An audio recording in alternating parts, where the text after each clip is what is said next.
네, 여러분 반갑습니다. 시바쌤입니다. 자, 오늘 요 세 가지 질문 한번 공략해 볼 거예요.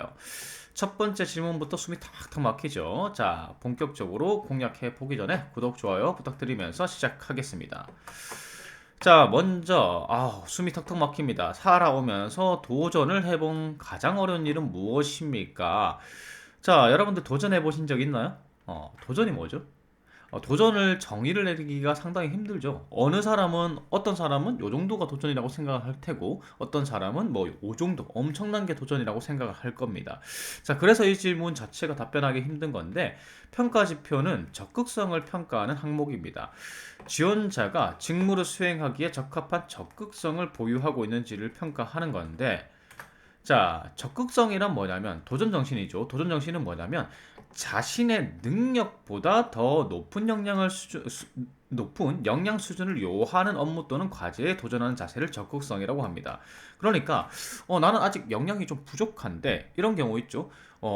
나는 아직 자격증도 없고 아직 뭐 영어 점수도 낮아가지고 나 이번에 공공기관 채용하는데 지원을 안 할래. 이게 도전 정신이 없는 거죠. 나는 아직 부족하지만은 도전하는 거, 지원하는 거, 그게 이제 도전인 겁니다. 나의 능력보다 더 높은 수준의 역량을 요구하는 일에 내가 적극적으로 나서는 걸 의미하는 거죠.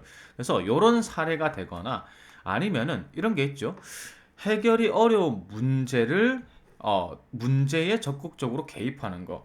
어떤 상황이 있는데, 어떤 문제가 있는데, 이거 너무 어려운 거예요, 해결하기에. 그래서 그냥 그 문제를 방치한다거나 아니면 해결하지 않으려고 하는 경향이 사람들이 많죠. 그런데 그런 걸 해결하려는 성향을 가진 사람들이 있습니다. 그 사람들이 바로 적극적인 사람들이죠.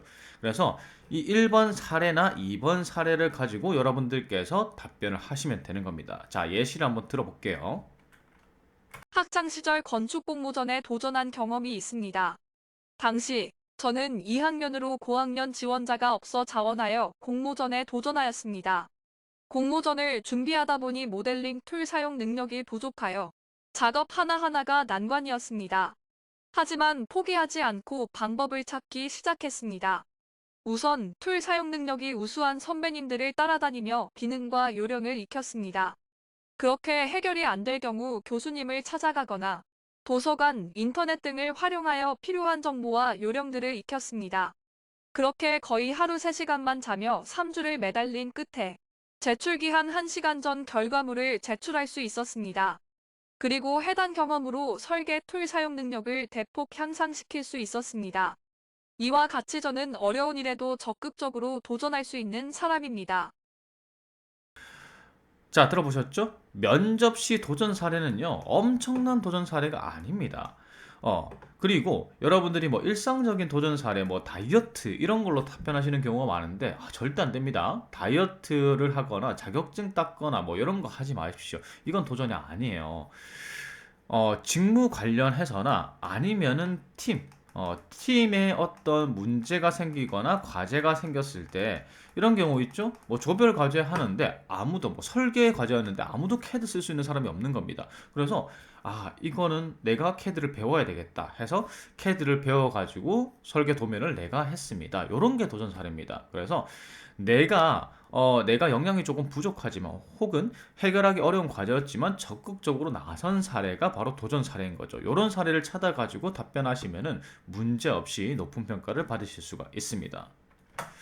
자, 그 다음 41번 질문입니다. 자, 지원한 직무의 역할은 무엇입니까? 이건 당연히도 조직 이해도 평가하는 거고요. 경영 이해, 업무 이해를 중점적으로 평가를 하는 거죠. 그래서 지원자가 여러분들이 지원하신 직무의 역할을 이해하고 있는지를 평가하는 항목이라고 보시면 됩니다.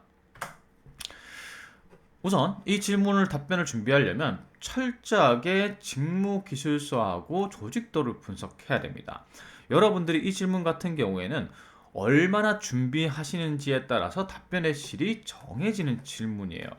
그래서 여러분들이 그냥 지원하는 직무의 역할은요, 직무 기술서에 있는 거 그냥 외우셔가지고, 이런 업무하고요, 이런 업무하고, 이런 업무 합니다. 좀 더 좋게 좀 잘 답변하시는 분들은 이런 업무하고 이런 업무하고 이런 업무 하는데 조직의 목표에는 이렇게 기여할 수 있습니다. 이 정도까지 답변하시는 게 이제 보통 정도 평가를 받으시는 분들이죠. 근데 그것보다 더 높게 평가를 받으려면 내가 어떤 부서에 배치받을 수 있고 그 부서의 목표는 무엇이고 내가 그 부서에 어떻게 기여해서 최종적으로 이 기관의 목표에 어떻게 기여할 수 있습니다. 요것까지 답변해 주셔야지 높은 평가를 받으실 수 있고 면접관들이 와 정말 잘 알고 왔구나 요렇게 평가를 할 수 있는 겁니다.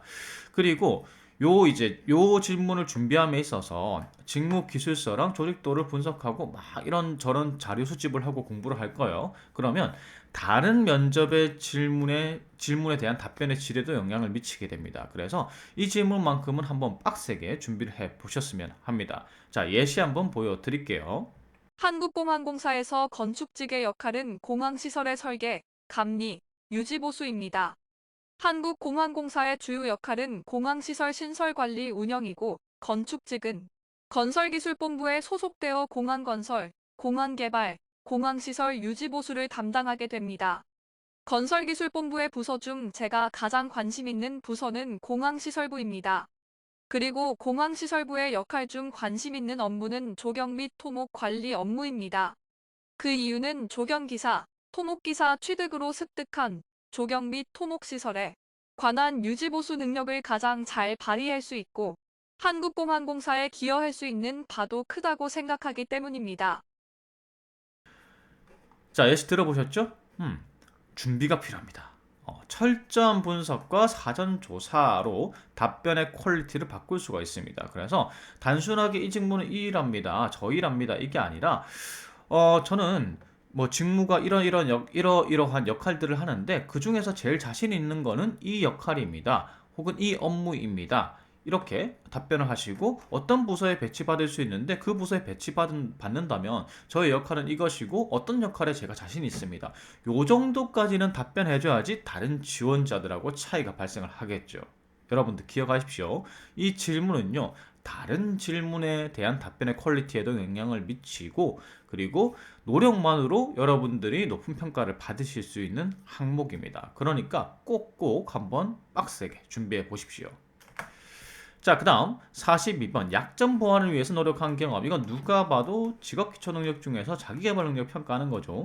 자기계발 능력 그 평가 지표가 요겁니다. 직무 목표를 달성하기 위해서 부족한 부분을 인식하여서 보완할 수 있는 능력이죠. 그러니까 이 질문하고 딱 일치를 하죠. 그래서 자기계발 능력을 평가하는 항목이라고 보시면 되는 거죠. 우선 여러분들이 약점을 보완하기 위해서 노력한 경험을 물어보면은 뭐 성격의 단점을 극복하기 위한 사례를 말씀하시는 분들이 있습니다. 절대 안 됩니다. 그런 거는 절대 여러분들의 면접에 도움이 안 돼요. 직무 관련 역량을 향상시킨 사례가 좋습니다. 그래서 내 목표가 어떤 직무를 수행하는 거고 어떤 직무로 취업을 하는 건데 부족한 부분을 하다 보니까 이런 부분이 부족하다고 파악이 됐습니다. 그래서 세부적인 계획, 구체적인 계획을 세워가지고 보완을 했습니다. 그 속에서 자기 관리도 했지요. 이런 부분들이 들어가면은 좋다라는 겁니다. 성격상 단점을 극복하는 답변은 절대로 금지입니다. 자, 예시 한번 들어볼게요. 학창시절 금융공기업 입사라는 목표를 세우고 준비하던 중 금융 관련 전문성이 부족하다는 것을 파악하여 보완한 경험이 있습니다. 금융 전문성 확보를 목표로 한 뒤 증권투자권유 대행인 투자자산운용사 자격 취득을 세부 목표로 세웠습니다. 우선 난이도가 낮은 증권투자권유 대행인을 3학년 겨울방학에 취득하고 어려운 투자자산운용사를 4학년 1학기에 취득하는 것으로 계획을 세웠습니다. 제 입사 서류의 자격증란에 2개 자격증 취득 시기를 확인해 보시면 계획대로 자격증을 취득했음을 확인하실 수 있습니다. 철저한 계획 수행과 자기관리로 이루어낸 결과입니다. 약점 극복을 통해 얻은 금융 전문성으로 안정적인 기금 관리라는 A 기관의 목표 달성에 기여할 자신이 있습니다. 자, 다시 한번 더 말씀드립니다. 성격적 약점 보완은 절대로 안 됩니다. 직무 관련 자격증 취득 과정이 좋아요. 뭐 한두 개 정도. 그리고 그냥 답변하는 것보다는 입사 지원서를 활용해서 답변하시는 걸 추천드립니다. 그래서 뭐 단기간 내에 자격증란을 봐주시면은 단기간 내에 요런 부분에 자격증을 땄습니다. 혹은 제가 자격증 따는 동안에도 직무 역량을 향상시켜야 된다고 생각해서 지금 교육상, 외부 교육상 보시면은 이런 교육을 자격증 취득하기 전에 들었습니다. 이런 식으로 입사 지원서에 좀 특이할 만한, 자랑할 만한 부분이 있다면 입사 지원서를 활용해서, 이력서를 활용해서 답변하시는 걸 추천드립니다. 그 편이 면접위원들이 여러분들에게 더 집중하게 만드는 계기가 될 수가 있겠죠.